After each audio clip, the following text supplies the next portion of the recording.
अगर आपका ख्वाब भी है सबसे अच्छी और जदीद इंग्लिश बोलना, तो ये वीडियो है सिर्फ आपके लिए, क्योंकि इस वीडियो में हम सीखने वाले हैं मुख्तसर मगर अहम इंग्लिश फ़िक्रात जो आप रोज़ाना इस्तेमाल कर सकते हैं। मगर पहले आपको ये फ़िक्रात सीखने पड़ेंगे, तो चंद मिनट लगाकर ये फ़िक्रात आप हमारे साथ सीखिए और आपसे ही इंग्लिश बोलने की प्रैक्टिस शुरू कीजिए।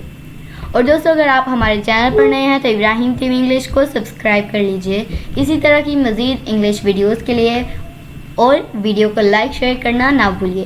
तो चलिए शुरू करते हैं अपना आज का लेसन। रोज़ाना मुख्तसर इंग्लिश फ़िक्रात इस्तेमाल करें।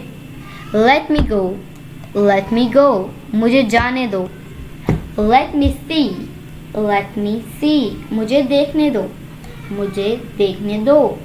Listen to me, listen to me, मेरी बात सुनो, मेरी बात सुनो। गेट लॉस्ट, गेट लॉस्ट, दफ़ा हो जाओ, दफ़ा हो जाओ।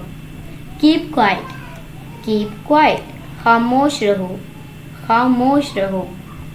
डोंट मूव, डोंट मूव, हरकत मत करो, हरकत मत करो। गेट ऑफ, गेट ऑफ, उतर जाओ। गेट ऑफ का क्या होगा? उतर जाओ। वेट हियर, वेट हियर, यहाँ इंतज़ार करो, यहाँ इंतज़ार करो। सो माय डियर फ्रेंड्स, ये थी आज की हमारी वीडियो। उम्मीद है आपको वीडियो पसंद आई होगी। अगर वीडियो पसंद आए तो इसे लाइक शेयर ज़रूर कीजिएगा और हमारे चैनल इब्राहिम टीम इंग्लिश को भी सब्सक्राइब कर लीजिएगा इसी तरह की मज़ीद इंग्लिश वीडियोस के लिए। आपसे मिलेंगे अगली नेक्स्ट वीडियो में, तब तक के लिए अल्लाह हाफिज़।